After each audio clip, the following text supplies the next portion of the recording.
Olá, estamos aqui mais uma vez para um encontro maravilhoso, mais esperado, que é a nossa aula de projeto orientado a objetos. Comigo é ótimo, né? Comigo, o professor Renato Montanher. Sejam muito bem-vindos. Ok, então nós iremos iniciar hoje a explicação sobre o que é o diagrama de classes, tá? Então, o diagrama de classes tem seu principal enfoque, na verdade, seu principal enfoque está em permitir a visualização das classes que comporão o sistema com seus respectivos atributos e métodos, bem como demonstrar como as classes do diagrama se relacionam, complementam e transmitem informações entre si. Tá?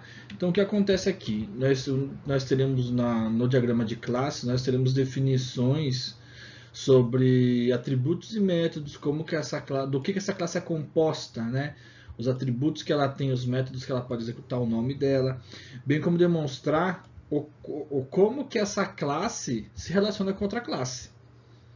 Esse relacionamento pode ser de complementação, de transmissão de informações e por aí vai. Então esse diagrama ele tem uma função de realmente visualização de relacionamento entre classes, focando muito na questão, na estrutura estática, né? Meio que é uma visão estática das classes, a estrutura lógica com que essas classes estão organizadas e estão relacionadas. Então o diagrama de classe tem essa função. Ok, então para começar a falar um pouco sobre como que se é visualizado a questão das classes e relacionamentos dentro de um diagrama de classe, nós temos que explicar como que uma classe se apresenta nesse diagrama, tá? Então aqui nós temos um exemplo de como que uma classe é construída no diagrama. Reparem que essa definição é um retângulo, né? Que tem três divisórias, ok? A primeira divisória é o nome da nossa classe, poderia ser qualquer outro nome, mas aqui no nosso exemplo é conta comum, o nome da nossa classe. A segunda divisória são os atributos que essa classe tem. Atributos pode ser entendido como também os dados que a nossa classe tem. Então aqui você vai ter número de conta, data de abertura. Repare que aqui nós temos o tipo desse dado. Então aqui nós temos essas configurações aqui também. Tá? E aqui embaixo nós temos os métodos que a nossa classe contém, beleza? Então, basicamente, são três divisões: nome, atributos e métodos. O que são atributos? Atributos são os dados que essa classe tem, os dados que ela carrega. Digamos que seria as informações que tem no nosso objeto, né, na nossa classe. Os métodos são, digamos assim, são os verbos, né? São as ações que a nossa classe pode fazer. Então aqui a minha classe pode abrir uma conta, pode consultar uma conta, validar uma senha e por aí vai. Então é tudo que a nossa classe pode fazer, ok? Beleza. Aqui nós temos os nossos métodos, né? E reparem também que aqui, ó, dentro da definição dos métodos, nós temos aqui a assinatura do método e aqui nós temos um valor, né? Esse valor aqui, int, tá referenciando o valor de retorno que esse método vai me dar, ok? Então, quando eu tenho um int aqui na frente, quer dizer que ele vai retornar um inteiro quando eu chamar esse método, tá? Existe também a questão do envio de parâmetros, que eu vou mostrar no próximo slide, que é para você, como é que fala, para você colocar informações aqui para enviar, mas isso aqui eu vou explicar nos próximos slides, tá? O que acontece também que é importante, aqui nós temos esses dois símbolos aqui, beleza? Nós temos esse hashtag aqui, alguns chamam sharp, outros falam hashtag, eu vou falar hashtag, que acho que é o que mais a galera entende. Eu tenho essa hashtag aqui e aqui eu tenho esse mais aqui, um plusinho aqui. Então o que acontece? Essa hashtag significa que o atributo é privado, beleza? Esse maisinho significa que o componente da classe é público. O que significa um atributo ou qualquer outro componente de uma classe ser privado? Significa que eu só posso acessar essa informação de dentro da própria classe. Coisas fora não conseguem acessar a informação. O público quer dizer que qualquer pessoa, qualquer objeto, qualquer outro componente de software pode acessar essa informação aqui ou chamar esse método. Então, aqui nós temos um exemplo também de como encapsular as coisas, né?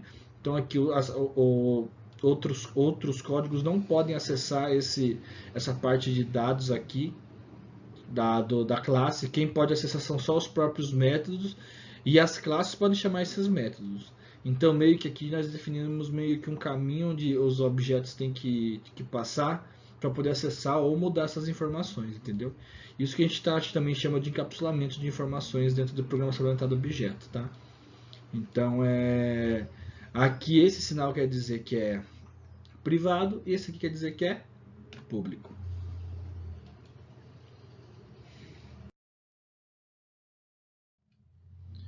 Então, voltando a falar, como eu disse anteriormente, aqui nós temos os métodos podem receber valores, tá? E retornar valores. Então aqui nós temos uma definição do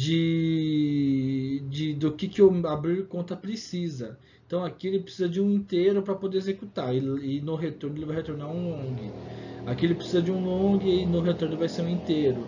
Aqui precisa de um int e vai retornar um int. Aqui não precisa de nada e vai retornar um double.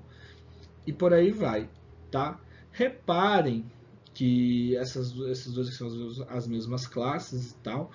Contudo, por questões de leitura, de facilitar a leitura, a assinatura total do método, entendam por assinatura o nome, o parâmetro e o retorno, a assinatura pode ser simplificada para não mostrar os parâmetros, entende?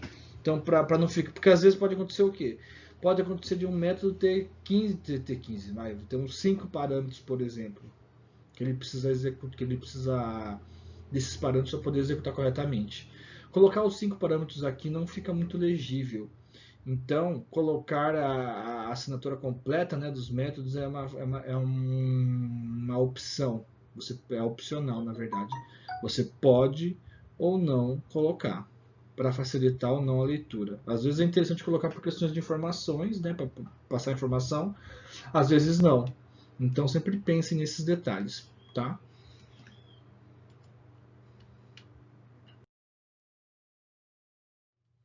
Logo, aqui eu coloquei um exemplo de um código, é um pedaço do código, na verdade, tá? Não é um código inteiro, mas só para vocês entenderem aqui. Então, esse código aqui em Java, ele tem como eu posso dizer?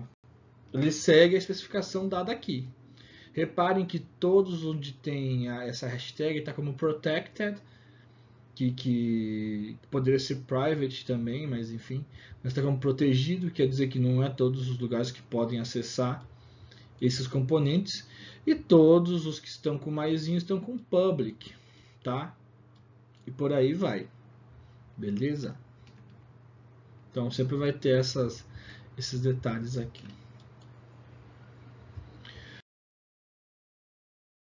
Além das características já apresentadas até agora, atributos podem ter características extras, como valor inicial, multiplicidade, se o atributo é derivado de algum cálculo e por aí vai. Então, para identificar esse tipo de coisa, existem esses símbolos aqui, né, que é uma barrinha, que fala que se o valor desse atributo ele vem de um cálculo, entendeu? Por exemplo, data de abertura. Ele pegaria direto o cálculo nesse contexto, que seria tipo pegar a informação de data do próprio sistema. Então, no momento em que a pessoa fez a abertura, ele captura a data do próprio sistema que está sendo executado o programa e armazena aí. Então, não é uma atribuição direta, entendeu? Tem um processamento por trás dessa atribuição. No caso é você pegar, no caso é pegado a informação de data do próprio sistema operacional, por exemplo. Mas poderia ser outra coisa. Então esse símbolo aqui pode ser utilizado para dizer que não é uma atribuição direta, tá? Então é um pouco mais raro, mas pode existir, tá? Aqui no caso nós temos um exemplo de multiplicidade, tá? Então aqui nós podemos falar que aqui eu vou ter uma recorrência, né, desse atributo de no mínimo 0 e no máximo 1. Então quer dizer que esse atributo aqui é opcional existir, tá? A data de encerramento. Então é opcional assim, depende do estado que é funcional que essa conta vai estar, entendeu? Se ela está ativa, obviamente ela não vai ter uma data de encerramento. Então ela permite que esse valor seja zero, que eu não posso falar, esse preenchimento seja zero. Mas se tiver, pode ter uma instância de data de encerramento para representar quando que foi acabado, quando que foi encerrado nessa conta. Então basicamente, isso aqui é o que a gente chama de multiplicidade, tá? Então é esse o termo. E quando nós temos esses símbolos aqui, ó, pode ser entendido como símbolo de atribuição, quer dizer que ao se criar essa informação aqui, ele já é inicializado com valor 1. Aqui é a mesma coisa, ao criar o saldo, ele já é inicializado com valor 0. Então, esse tipo de notação mostra qual é o valor inicial do nosso diagrama, nosso atributo aqui do diagrama. Tá. Seguindo, a partir de agora a gente falou um pouco sobre do que é composto uma classe e tudo mais. Agora a gente vai começar a falar sobre relacionamento e associações, tá? O que é isso?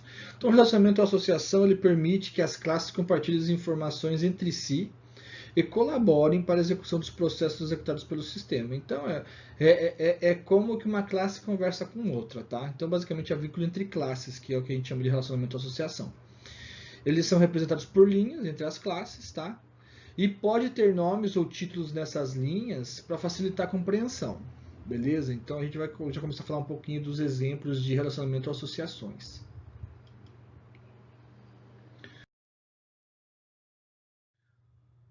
Beleza.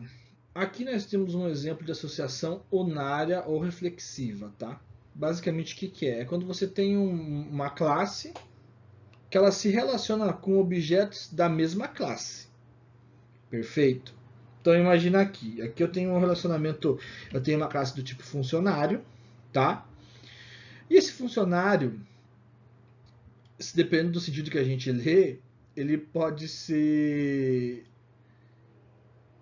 um funcionário que chefia outros funcionários, beleza? Ou ele pode ser chefiado, né? Um funcionário pode ser chefiado por um chefe, digamos assim. Então, digamos que o chefe, né, também é um funcionário. E esse chefe tem uma lista de funcionários no qual ele chefia. Então, basicamente, esse diagrama fala que um funcionário vai poder chefiar outros funcionários. Quantos outros funcionários? Pode ser de 0 a muitos funcionários.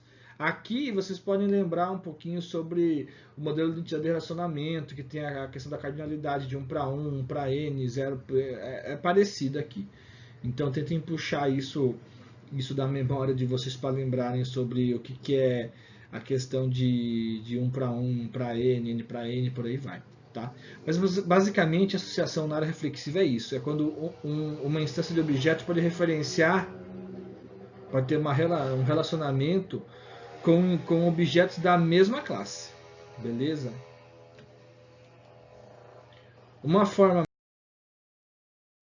mais fácil, utilizando o que a gente falou anteriormente de escritas, né, nessas ligações, é aqui, né, esse mesmo diagrama. Então, o que acontece? Se o funcionário, na qualidade de chefe, ele pode chefiar de 0 para muitos subordinados, beleza? Agora, um funcionário sendo um subordinado, ele vai ser chefiado por um único chefe. Detalhe importante, quando eu não tenho detalhe de cardinalidade aqui, falando explicitamente qual que é o posicionamento mínimo e máximo aqui de instâncias de chefe, eu subentendo que o quê? Que vai ser no mínimo 1 e no máximo 1. Então aqui, seguindo esse sentido aqui de entendimento, um subordinado pode ter no máximo 1 e no mínimo um chefe, tá? Para se relacionar, entendeu? Então, basicamente, esse tipo de escrita também facilita um pouco o entendimento desse tipo de diagrama, beleza? Então, mais uma vez, a associação reflexiva é quando uma instância do tipo funcionário se refere a uma outra instância do mesmo tipo funcionário. Por isso que a gente chama de unária. Quer dizer o quê? Quer dizer que é uma única classe se referenciando, tá? Reflexiva é a mesma lógica. Beleza?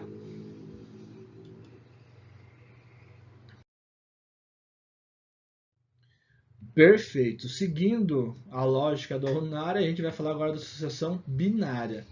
E pasmem, a associação binária é um relacionamento entre duas classes. Olha que orgulho. Então, binária, duas classes, tá? Então, aqui nós temos um exemplo, tá? O sócio, ele possui zero ou muitos dependentes. Perfeito? E um dependente, um registro de dependente, ele vai referenciar quantos sócios? Aqui vai ser no mínimo 1 e no máximo 1. Então aqui ele vai referenciar um único sócio. Beleza? Então essa é a lógica. Agora a gente pode também falar sobre a questão de navegabilidade. Às vezes, por alguma razão, é importante eu comentar que o sócio ele vai chamar, vai passar algumas informações, vai chamar algum tipo de método da classe dependente. Então, nesse sentido, às vezes é interessante deixar detalhes de navegabilidade entre os objetos, que é a navegação de dados, né, entre os objetos. Para isso, você pode colocar uma seta, né, mostrando para qual é a direção em que o fluxo de dados vai ocorrer, tá? Caso não tenha isso, pode-se entender que acontece de ambos os lados, né, essa navegabilidade aí de dados, tá? Mas caso você queira deixar explícito que o sócio vai chamar as funções dependentes, por aí vai, você pode colocar essa definição aqui dentro do diagrama, beleza? Mas, voltando a falar, navegabilidade não é obrigatória, você só pode colocar isso quando você achar que é interessante o programador que vai construir isso saber, tá? Mas também você paga um pouco por deixar com muitas informações também o diagrama, caso tenha muitas questões de navegabilidade, tá? Então, daí no caso, você tem que entender qual que é a melhor forma de se pensar na construção desses diagramas, tá? Com esse nível de detalhe. Mas, eu como professor, e vocês podem encontrar isso no mercado, então acho interessante comentar isso. Que é opcional, mas existe a questão de direcionamento de informações e chamadas entre as instâncias dessas classes. Perfeito. Agora nós estamos aqui na associação ternária ou enária, que é a última, digamos, uma versão aí de mais que duas classes nesse relacionamento, né? E geralmente, por ser mais de duas classes, esse relacionamento pode ser representado por um losango, beleza? Então, o que acontece aqui? O professor, ele leciona para uma ou várias turmas, beleza?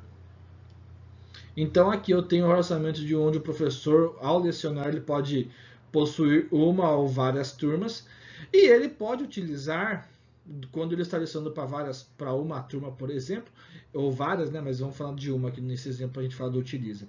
Ao lecionar para uma turma, ele utiliza uma ou várias salas. Mas professor, por que várias salas? Digamos que o professor ele dê aula para uma turma onde ele utiliza uma sala de aula normal e uma sala de aula de laboratório. Pode acontecer isso. Acontece isso, na verdade. Então, aqui nós temos um relacionamento de um para muitos, tá? Aqui é a mesma coisa, um professor pode ter várias turmas. Uma turma pode ter vários professores, se for seguir outro fluxo de entendimento. Então, uma turma pode ter vários professores e uma turma pode utilizar várias salas. Assim, para qualquer sentido que você dê, você vai ter também os mesmos entendimentos. Então, basicamente, é isso, um relacionamento ternário ou enário. Tá? Poderia ser mais que 3? Poderia. Daí depende da lógica do funcional do seu negócio para a gente poder construir. Mas, basicamente, essa é a ideia da associação ternária. Tá? Uma outra definição de associação aqui é o que a gente chama de agregação. Na agregação, nós temos o conceito de objeto todo e objeto parte. Beleza? Objeto todo é onde carrega a informação, a maior parte da informação. Tá? E objeto parte é onde tem as informações que complementam um objeto todo. Beleza? Então, o que acontece? Aqui nós temos a informação de pessoa. Só que essa informação de pessoa ela precisa também das informações de conta comum. Então aqui a conta comum ela é incorporada dentro de pessoa para poder trazer as informações necessárias, tá? Então a conta comum está agregada a pessoas. Como é que a gente representa a questão de agregação? Através desse losango vazio, né, sem estar preenchido. Então a agregação tem esse contexto aqui. Importante falar que uma pessoa pode ter várias contas, né? Então aqui uma pessoa pode ter várias contas, não somente única. E uma conta pode referenciar várias pessoas. Então, por exemplo, uma conta conjunta pode referenciar várias pessoas. Então aqui pode acontecer de ter outras instâncias de pessoas aqui para você referenciar uma conta comum. Então guarde bastante essa característica de poder referenciar mais de um objeto, que é o que vai diferenciar com o próximo item que eu vou falar agora. Então, resumindo de novo, uma pessoa pode ter várias contas comuns e uma dessas contas comuns pode referenciar várias pessoas. Beleza? Então, conta comum não tem obrigação somente com o objeto. Beleza? Porque ele é um agregado, ele agrega a informação, ele não é obrigatoriamente, a ligação dele não é somente com um objeto. Ele agrega informação, mas ele pode agregar informação a outros objetos de pessoa. Tá? Por isso que nós temos aqui, ó, a conta comum é possuída por uma ou várias pessoas. A mesma coisa que a pessoa pode ter uma ou várias contas comuns. Beleza? Agora nós temos a diferença da agregação, agora nós vamos falar da composição. Na composição, diferente da agregação, o objeto parte tem que estar vinculado a um único objeto. Beleza? Porque esse objeto parte compõe o objeto principal, de forma que a razão do objeto parte existir está ligada ao objeto, à instância, né? Ao objeto parte, objeto todo em questão. Beleza? Então, como assim? A definição desse tipo de notação é através de um losango preenchido. E vamos lá. O que acontece aqui nesse exemplo aqui? Uma edição, ela tem uma revista científica, tá? Ela tem título, tem ISS não sei o que, periodicidade. E dentro dela, ela tem a edição. Beleza? Uma edição só pode existir dentro de uma revista científica específica. Ela não pode existir se uma edição não existe se não existe uma revista específica. Então, aqui a edição compõe o que é uma revista científica. Ela não é uma informação independente. Ela precisa de uma revista científica para existir, tá? Então, uma revista científica pode ter uma ou várias edições, e uma edição aqui fica até, não precisa nem de cardinalidade aqui, por causa que isso já fica implícito. Uma edição precisa de uma única instância de revista para existir, beleza? Dentro de uma edição tem os dados de edição e eu tenho os artigos referentes a essa edição. Um artigo nessa edição pode ter no mínimo, essa edição pode ter no mínimo 6, no máximo 10 artigos, tá? E o que acontece? Um artigo, ele só vai fazer sentido de existir dentro dessa edição. Um artigo sozinho, ele não faz sentido no sistema. Ele é parte de uma edição. O artigo só vai existir se existir uma edição. E a edição só vai existir se existir uma revista científica. Caso contrário, nem essa vai existir. Por quê? Porque a edição é um dos componentes da revista científica. É parte da revista científica. Beleza? Ela não é uma informação autossuficiente. Ela precisa da revista científica. Na verdade, ela é uma das partes que compõem o que a gente tem de revista científica. Logo, ela precisa referenciar uma única instância desse objeto de revista científica. Então, a composição tem isso. Ela compõe o objeto todo com objetos partes. Isso se chama de composição. E quando ele fala de composição, eu não posso ter por exemplo, falando do motor de um carro, por exemplo. Eu não posso ter um mesmo chassi de carro, por exemplo, em 2 carros. Não. Aquele chassi tem que estar naquele próprio carro, numa instância de carro específica. Porque o chassi é parte, é componente do que a gente entende como um carro. Entendeu? Então, assim, é a mesma lógica aqui. Aquela peça só vai existir naquele carro. Porque aquela peça é um dos componentes de construção daquele carro. Entendeu? Apesar que chassi não é peça, né? Enfim, gente, vocês entenderam. É essa a lógica aí do rolê, beleza? Então, assim, são componentes, beleza? Então, uma coisa componentiza a outra aí e assim constrói uma coisa maior. Bom, e por fim, aqui nós temos uma clássica definição de generalização e especialização. Que essa altura do campeonato não deve ser muita novidade para vocês, mas eu vou falar novamente aqui para vocês se lembrarem. Da mesma forma que foi falado na questão dos diagramas de caso de uso, aqui nós temos também o conceito de generalização e especialização, que nada mais é que uma forma que a gente tem de organizar o conteúdo, as características de um determinado código, para que ele não se repita entre as classes. Tá? Então, o que acontece? Basicamente, nós temos uma superclasse, uma classe mãe, pai, sei lá como é que vocês queiram chamar, mas é uma superclasse que tem características comuns a tudo que se entende como conta comum. Então, quando eu estiver falando de conta, eu vou ter todos esses dados. Tá? Acontece que existem certas divergências quanto ao tipo de conta. Logo, eu vou ter uma conta especial e uma conta poupança. Então, é uma especialização de conta comum. Conta especial é uma especialização de conta. Conta poupança é uma especialização do quê? De conta comum.